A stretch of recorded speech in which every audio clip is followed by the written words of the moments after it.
क्या दोस्तों आपने कभी सोचा है एक पिता के लिए सबसे बड़ी खुशी क्या होती है? पिता के लिए सबसे बड़ी खुशी वो दिन की होती है जिस दिन वो अपनी बेटी का हाथ किसी और के हाथ में देता है और उस पल उसके आंख में आंसू तो होते हैं लेकिन होठों पर मुस्कान भी होती है। लेकिन यहाँ सबसे बड़ा सवाल ये है कि क्या हर पिता उस दिन सच में खुश होता है या फिर उस मुस्कान के पीछे छुपा होता है एक बहुत बड़ा तूफान, और वो तूफान डर का होता है। वो डर होता है कर्ज का, समाज का और उस बोझ का डर जो वो चुपचाप अकेले उठाता है। आजकल शादियां दोस्तों केवल रिश्तों का मिलन नहीं रही है, बल्कि ये बन गई है एक ऐसी दौड़ जहां लोग जीतने के लिए नहीं बस दूसरों को दिखाने के लिए भाग रहे हैं। और इस दिखावे की दौड़ में सबसे पहले और सबसे ज्यादा जो इंसान थकता है वो होता है पिता। और अगर देखा जाए तो आज की शादी में और पहले की शादी में दोस्तों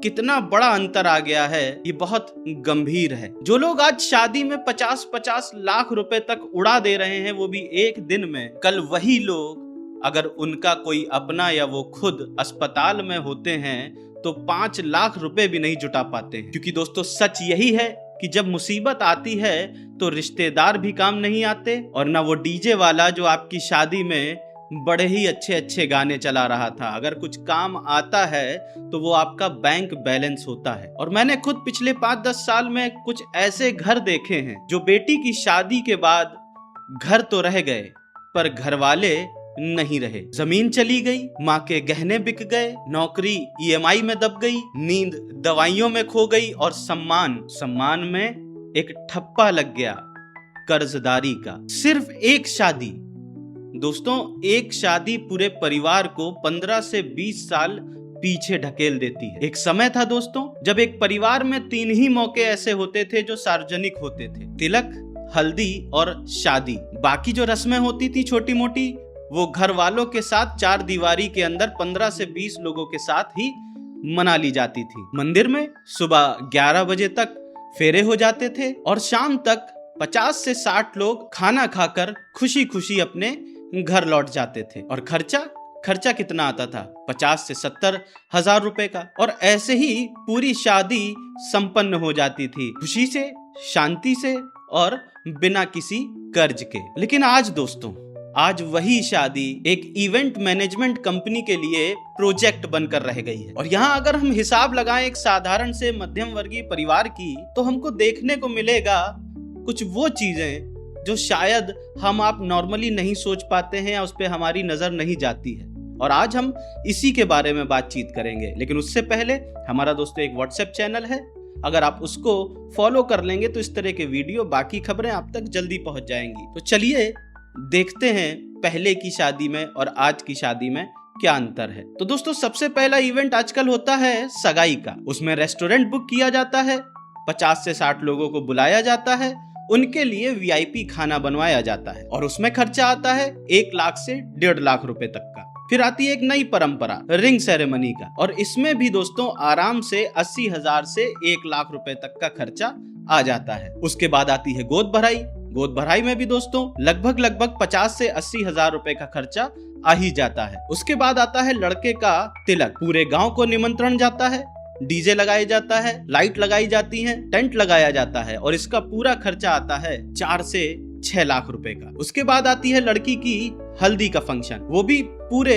फिल्मी थीम के साथ। फोटोग्राफर भी होता है, ड्रोन भी मंगाया जाता है जिसमें खर्चा आता है 2 से 3 लाख रुपए का। उसके बाद आता है फंक्शन मेहंदी और महिला संगीत का। और यहाँ आपको बता दूं कि ये दोनों अलग अलग प्रोग्राम होते हैं जिसका खर्चा लगभग 2.5 लाख से 4 लाख रुपए आ ही जाता है। और फिर आता है दोस्तों शादी का दिन, और उसमें आप मैरिज हॉल बुक करते हैं या अगर आपको कोई फार्म हाउस जैसी चीज मिल जाती है तो उसको बुक कर लेते हैं, जिसका खर्चा आता है 3 से 4 लाख रुपए का। अक्सर लोग जब शादी होती है तो बारात ले जाने के लिए बस भी बुक कर लेते हैं और बहुत से लोग गाड़ियां बुक करते हैं। और गाड़ियां आप शायद 10-15 से आपका काम नहीं चलेगा, आपको 30 से 40-50 गाड़ियां बुक करनी पड़ती है और उन्हीं सबका खर्चा 1.5 लाख से 2 लाख रुपए आ जाता है। और उसी के साथ बैंड बाजा, घोड़ी, डीजे, पटाखे, रंग बिरंगी लाइटों से डेकोरेशन, इन सब का खर्चा दोस्तों 2 से 3 लाख रुपए आ जाता है। उसके बाद आता है नंबर खाने का। आप लगभग 1000 से ज्यादा लोग तो बुलाते ही हैं, उनके लिए बहुत ही बेहतरीन अलग अलग तरीके के खाने बनते हैं। उसका अकेले का खर्चा दोस्तों 4 से 6 लाख रुपए आता है। अब आती है बारी कपड़े, गहने, मेकअप की। उसमें दोस्तों 5 से 8 लाख रुपए का खर्चा तो कहीं नहीं गया। और यहाँ पर दोस्तों एक चीज हमें और समझनी होगी कि आजकल एक और बहुत ही गलत चलन चल गया है। हम अक्सर शादी रात में करते हैं, मंत्रोच्चारण 7 फेरे रात में होते हैं, और हमारे सनातन धर्म में ये कहा जाता है कि रात में मंत्रों का उच्चारण नहीं करना चाहिए। रात में राक्षस जो है वो मंत्रों का उच्चारण करते हैं, पर हमारे यहाँ शादी रात में ही होती है और जितने महत्वपूर्ण मंत्र हैं वो सब रात में ही पढ़े जाते हैं। अब लोग कहेंगे कि ऐसा तो सालों से चला आ रहा है, बल्कि ये दोस्तों बिल्कुल गलत है। ये जो पद्धति चल गई है ये सरासर गलत है। यहाँ पर आपका सवाल होगा कि ऐसा क्यों गलत है?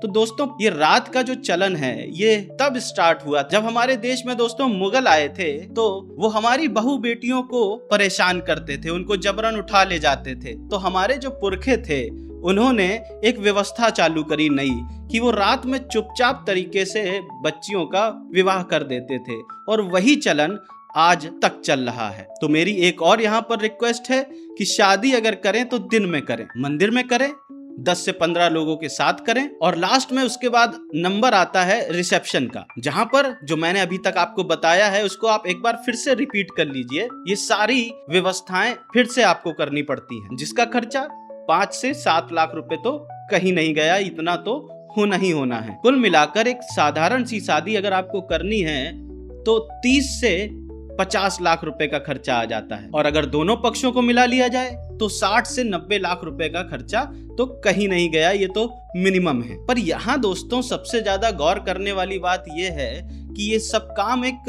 साधारण सा परिवार कर रहा है, और उसकी अर्थव्यवस्था पर अगर हम बात करें तो हमको और भी कुछ शॉकिंग चीजें देखने को मिलती हैं। अब देखिए ना, अगर एक साधारण सा परिवार है, उसमें कमाने वाला है एक आदमी है, और वो इस तरह के फंक्शन अगर करता है तो उसकी कमाई मान लीजिए 50 से 70 हजार रुपए महीने की है, और शादी का खर्च कितना आ रहा है? 60 से 90 लाख रुपए का। यानी दोस्तों 10 से 15 साल की पूरी कमाई सिर्फ एक रात में उड़ा दी जाती है। और यहाँ एक हम लोग इम्पोर्टेंट एस्पेक्ट तो भूल ही गए, दहेज का। दहेज भी तो देना है, उसमें कम से कम दोस्तों 10 से 20 लाख रुपए तो कहीं नहीं गए। और ये सब होने के बाद इसका परिणाम क्या होता है? जमीन बिकती है, माँ के गहने गिरवी रखे जाते हैं, पिता रात रात भर नींद की गोलियां खाकर सोता है, और जब बेटी की विदाई हो जाती है तो उसके बाद माँ रोती है, खुशी से नहीं डर से रोती है। और दोस्तों सबसे बड़ी समस्या है कि टीवी सीरियल ने और इंस्टाग्राम की जो रील्स हैं उन्होंने हमें सिखा दिया है कि शादी बड़ी नहीं होनी चाहिए, इवेंट बड़ा होना चाहिए, और हम सब बिना सोचे समझे उसी दिखावे के पीछे लगातार भाग रहे हैं। लेकिन यहाँ पर दोस्तों सच क्या है? सच ये है, शादी का असली गवाह मंदिर का शिवलिंग होता है, इंस्टाग्राम की रील नहीं। शादी का असली आशीर्वाद माँ बाप का हाथ होता है, ड्रोन के शॉट नहीं। और शादी के बाद असली सुकून कर्ज मुक्त नींद में आती है, 5 स्टार होटल की जगमगाहट नहीं। तो क्या दोस्तों ऐसा नहीं हो सकता कि हम दोबारा उसी सादगी की ओर लौट जाएं? क्यों ना हम लोग सगाई मात्र 10 से 15 लोगों के बीच में अपने घर में ही उसको मना लें, और शादी मंदिर में ही 11 बजे तक फेरे हो जाएं, और शाम को गली मोहल्ले, अपने कॉलोनी में, गांव में, सोसाइटी में एक सामूहिक भोज का आयोजन करें, जहां सबको बुलाइए, हर कोई आए और खूब दिल खोल के सबको खिलाइए। और दोस्तों इसमें कुल खर्च बहुत ज्यादा अगर आएगा तो 2 से 3 लाख रुपए का आएगा, और बदले में आपका सम्मान भी बचेगा, जमीन भी बचेगी, और सबसे जरूरी जो कर्ज लेने के बाद